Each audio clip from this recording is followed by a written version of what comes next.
ಜಗಲಿಕಟ್ಟೆ. ಇವತ್ತು ಏನೆಲ್ಲ ರೆಡಿ ಇದೆ ಅಂತ ಕೇಳ್ಕೊಂಡು ಬರೋಣ ಬನ್ನಿ. ನ ಪಶ್ಯತಿ ಜನ್ಮಾಂತಃ ಕಾಮಾಂಧೋ ನೈವ ಪಶ್ಯತಿ, ನ ಪಶ್ಯತಿ ಮದೋನ್ಮತ್ತೋ ಹ್ಯಾರ್ಥಿ ದೋಷಾನ್ನ ಪಶ್ಯತಿ. ಹುಟ್ಟಿನಿಂದಲೇ ಕುರುಡನಾದವನು ಏನನ್ನೂ ಕಾಣಲಾರ. ಆದರೆ ಆಸೆ, ಅಹಂಕಾರ, ಲೋಭ, ಯಾಚಕತನ ಇವೆಲ್ಲವೂ ಕಣ್ಣಿದ್ದವರನ್ನೂ ಕುರುಡರಂತೆ ಮಾಡುತ್ತದೆ. ಅಂದರೆ ಅತಿ ಆಸೆ, ಅತಿಯಾದ ಅಹಂಕಾರ, ಲೋಭ ಇವೆಲ್ಲ ಇದ್ದವರು ಸರಿ ತಪ್ಪು ಯಾವುದನ್ನೂ ವಿವೇಚನೆ ಮಾಡದೆ ಕಣ್ಣಿದ್ದೂ ಕುರುಡರಂತೆ ವರ್ತಿಸುತ್ತಾರೆ ಅನ್ನುವುದು ಈ ಸುಭಾಷಿತದ ತಾತ್ಪರ್ಯ. ಆನೆ ಅಂದರೆ ಹೇಗಿರುತ್ತೆ ಅಂತ ಕುತೂಹಲ ಇದ್ದ ಕುರುಡರು ಏನು ಮಾಡಿದರು ಅಂತ ಇವತ್ತಿನ ಕಥೆಯಲ್ಲಿ ಕೇಳೋಣ ಬನ್ನಿ.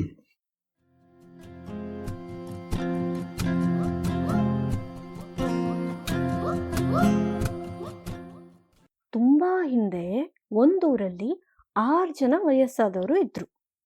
ಎಲ್ರೂ ಹುಟ್ಟಾನೆ ಕುರುಡರಾಗಿದ್ರು. ಇವರು ಅಂದ್ರೆ ಊರವ್ರಿಗೆಲ್ಲ ತುಂಬಾ ಪ್ರೀತಿ. ಏನಾದ್ರೂ ಹೆಲ್ಪ್ ಬೇಕಾದ್ರೆ ಮಾಡ್ಕೊಡ್ತಾ ಇದ್ರು. ಇವರಿಗೆ ಏನು ತೊಂದರೆ ಆಗದೆ ಇರೋ ಹಾಗೆ ನೋಡ್ಕೊಳ್ತಾ ಇದ್ರು. ಈ 6 ಜನರಿಗೆ ಬೇರೆ ಬೇರೆ ವಿಷಯಗಳನ್ನ ತಿಳ್ಕೊಳ್ಳೋ ಕುತೂಹಲ. ಒಂದೂರಿಂದ ಇನ್ನೊಂದೂರಿಗೆಲ್ಲ ತಿರುಗ್ತಾ ಇರೋರು ಇರ್ತಾರಲ್ವಾ, ಅವ್ರ ಹತ್ರ ಬೇರೆ ಬೇರೆ ಕಡೆ ಸುದ್ದಿಗಳನ್ನ ಕೇಳಿ ಅದನ್ನ ಇಮ್ಯಾಜಿನ್ ಮಾಡ್ಕೊಳ್ಳೋಕೆ ಟ್ರೈ ಮಾಡ್ತಾ ಇದ್ರು. ಆದ್ರೆ ಇಲ್ಲಿ ತನಕ ಅವ್ರು ಕೇಳಿದ ಅಷ್ಟೋ ವಿಷಯಗಳಲ್ಲಿ ಅವರಿಗೆ ತುಂಬಾ ಕ್ಯೂರಿಯಾಸಿಟಿ ಇದ್ದಿದ್ದು ಯಾವ್ದ್ರ ಬಗ್ಗೆ ಗೊತ್ತಾ? ಆನೆ. ಆನೆಗಳು ಮನ್ಸು ಮಾಡಿದ್ರೆ ಮರಗಳನ್ನೇ ಬುಡ ಸಮೇತ ಕಿತ್ತು ಎಸೆದು ಬಿಡುತ್ತೆ ಗೊತ್ತಾ?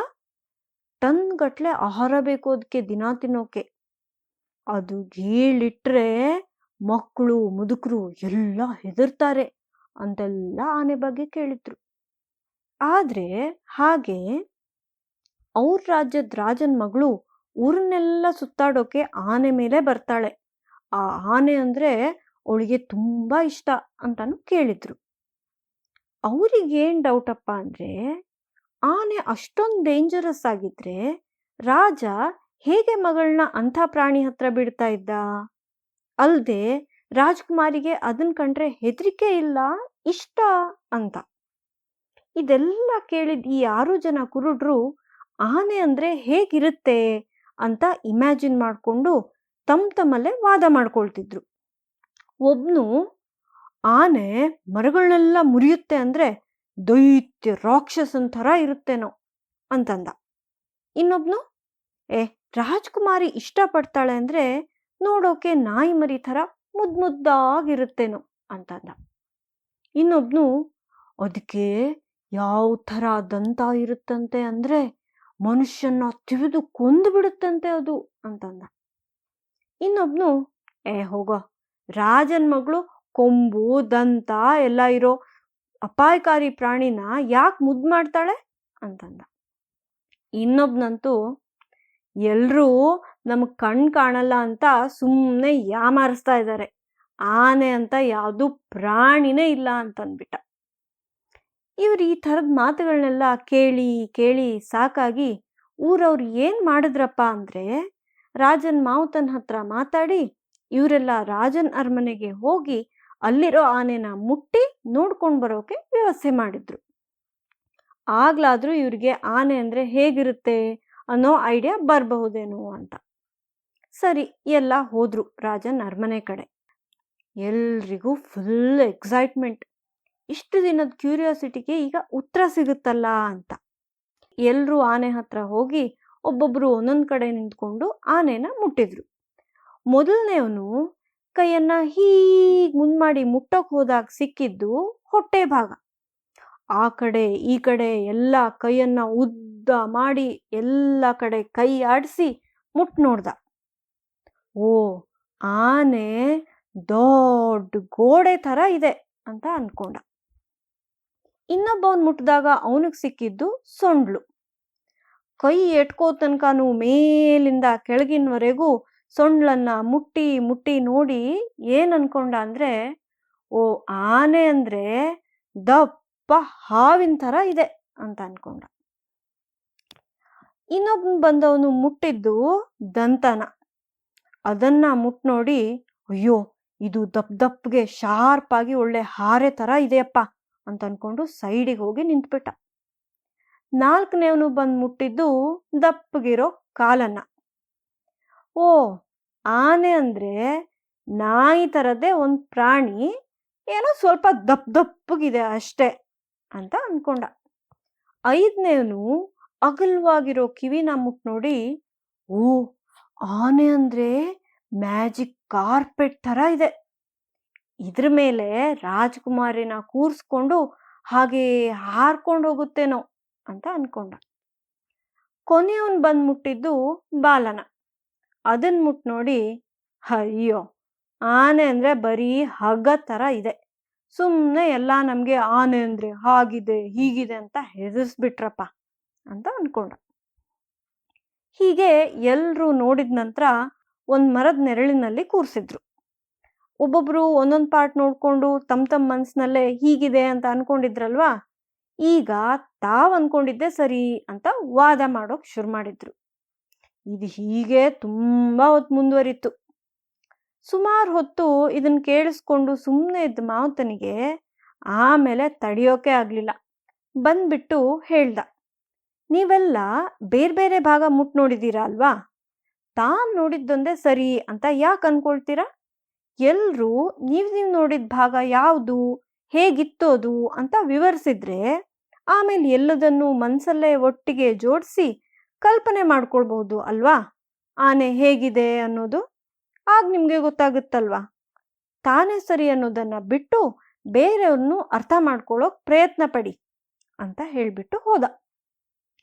ಆಗ ಅವರಿಗೆ ಹೌದಲ್ವಾ ಅಂತ ಅನ್ಸಿ ವಾದ ಮಾಡೋದನ್ನ ನಿಲ್ಸಿ ಆನೆ ಹೇಗಿದೆ ಅಂತ ಎಲ್ಲರೂ ಒಟ್ಟಿಗೆ ಸೇರಿ ಕಲ್ಪನೆ ಮಾಡಿಕೊಂಡು ತಿಳ್ಕೊಂಡ್ರು.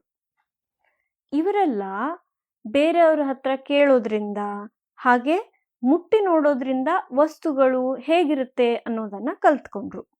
ಹಾಗೆ ಎಷ್ಟೊಂದು ಜನ ಅಂಧರು ಬ್ರೈಲ್ ಲಿಪಿಯನ್ನ ಬಳಸಿ ಬೇರೆ ವಿಷಯದ ಬಗ್ಗೆ ಓದ್ತಾರೆ, ತಿಳ್ಕೊಳ್ತಾರೆ. ಆ ಬ್ರೈಲ್ ಲಿಪಿ ಬಗ್ಗೆ ಇವತ್ತು ತಿಳ್ಕೊಳ್ಳೋಣ ಬನ್ನಿ.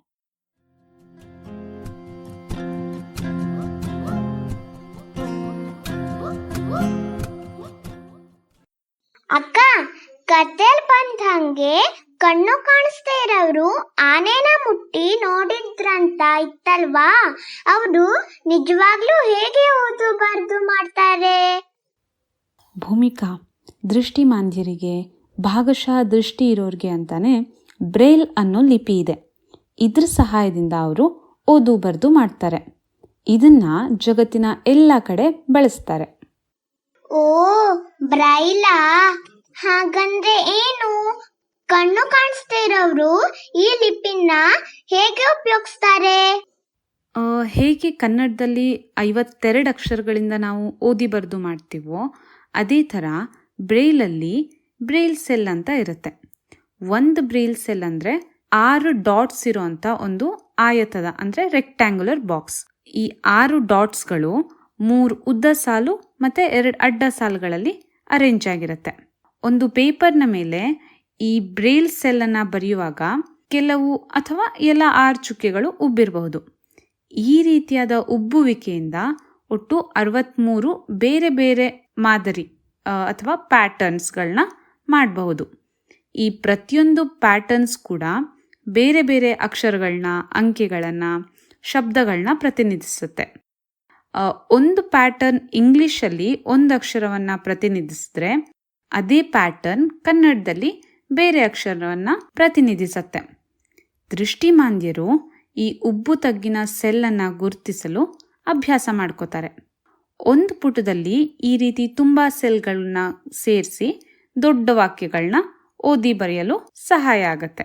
ಈ ರೀತಿಯಾಗಿ ಬ್ರೈಲ್ ಲಿಪಿಯಲ್ಲಿ ಪುಸ್ತಕಗಳನ್ನ ಬರೀತಾರೆ.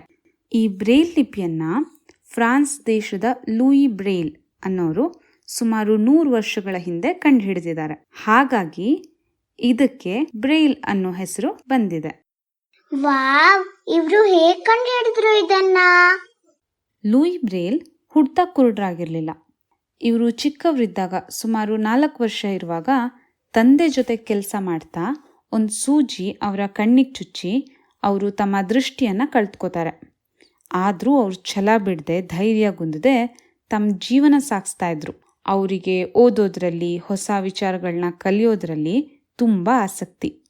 ಹೀಗಾಗಿ ಅವರು ಫ್ರಾನ್ಸ್ನಲ್ಲಿದ್ದ ಬ್ಲೈಂಡ್ ಸ್ಕೂಲ್ಗೆ ಸೇರಿ ವಿದ್ಯಾಭ್ಯಾಸ ಮಾಡ್ತಾರೆ.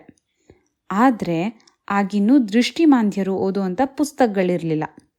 ಲೂಯಿ ಬ್ರೈಲ್ ಅವರು ಚಾರ್ಲ್ಸ್ ಬಾರ್ಬೇರ್ ಅವ್ರು ತಯಾರು ಮಾಡಿದಂತಹ ನೈಟ್ ರೈಟಿಂಗ್ ಅನ್ನೋ ಒಂದು ಯಂತ್ರ ನೋಡಿ ಪ್ರಭಾವಿತರಾಗಿ ಅದೇ ಮಾದರಿಯಲ್ಲಿ ಬ್ರೈಲ್ ಲಿಪಿಯನ್ನು ಬರೆಯೋಕೆ ಪ್ರಯತ್ನಿಸ್ತಾರೆ.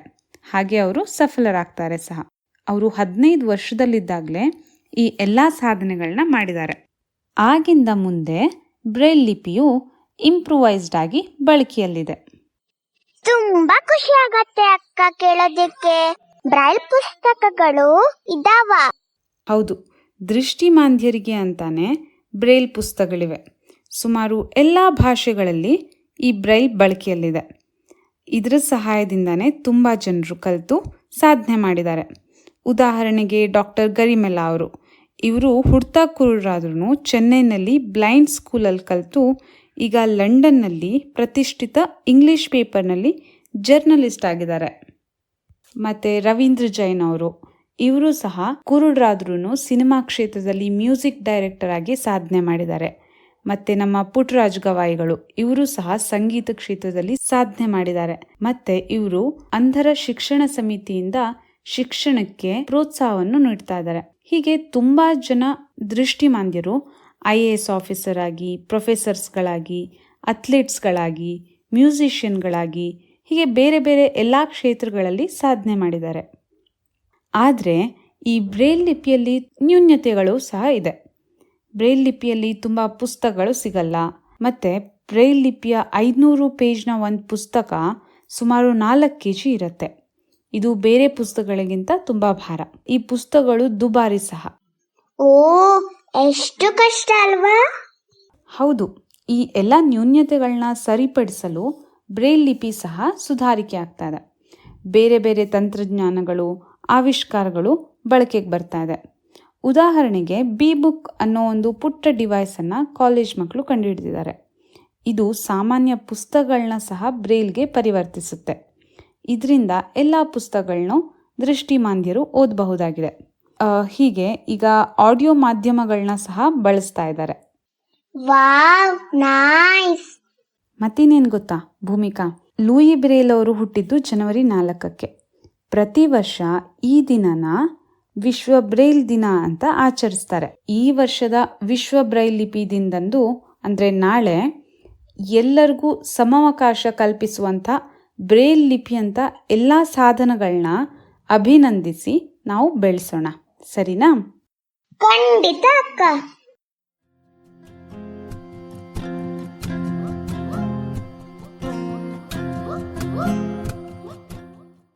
ಈ ಸಲದ ಚಟುವಟಿಕೆ ಏನಪ್ಪ ಅಂದರೆ, ನೀವು ಬ್ರೈಲ್ ಲಿಪಿಯನ್ನು ಟ್ರೈ ಮಾಡೋದು. ಬ್ರೈಲ್ ಲಿಪಿಯ ಅಕ್ಷರ ಹೇಗಿರುತ್ತೆ ಅಂತ ತಿಳ್ಕೊಳ್ಳೋಕ್ಕೆ ಅಪ್ಪ ಅಥವಾ ಅಮ್ಮನ ಹೆಲ್ಪ್ ತಗೊಳ್ಳಿ. ಆಗಲೇ ಹೇಳಿದ ಹಾಗೆ 2x3 ಮನೆ ಇರುತ್ತೆ. ಹಾಗೆ ಉಬ್ಬು ತಗ್ಗು ಇರುತ್ತೆ ಬ್ರೈಲಲ್ಲಿ. ಅದರಲ್ಲಿ ಉಬ್ಬು ಇರುತ್ತಲ್ವಾ, ಅದ್ರ ಬದಲು ನಾವೇ ಹೊಸದನ್ನು ಪ್ರಯೋಗ ಮಾಡೋಣ.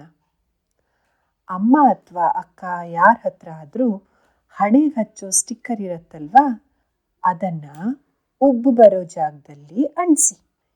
ಹೀಗೆ ಎಲ್ಲ ಲೆಟರ್ಗಳನ್ನು ಬರಿಬೋದು. ಈ ಸಲದ ಚಟುವಟಿಕೆ ಅಂದರೆ ಬ್ರೈಲ್ ಲಿಪಿಯಲ್ಲಿ ಸ್ಟಿಕ್ಕರ್ ಬಳಸಿ ನಿಮ್ಮ ಹೆಸರನ್ನು ಬರೆಯೋದು. ಟ್ರೈ ಮಾಡಿ ಹೇಗಿತ್ತು ಅಂತ ನಮಗೆ ಫೋಟೋ ಕಳಿಸಿ. ಹಾಗೆ ಈ ಸಂಚಿಕೆಯ ಬಗ್ಗೆ ಅನಿಸಿಕೆ ಅಭಿಪ್ರಾಯಗಳನ್ನು ತಿಳಿಸಿ ಅಂತ ಹೇಳ್ತಾ ಈ ಸಂಚಿಕೆಯನ್ನು ಮುಗಿಸ್ತಾ ಇದ್ದೇವೆ. ಧನ್ಯವಾದಗಳು.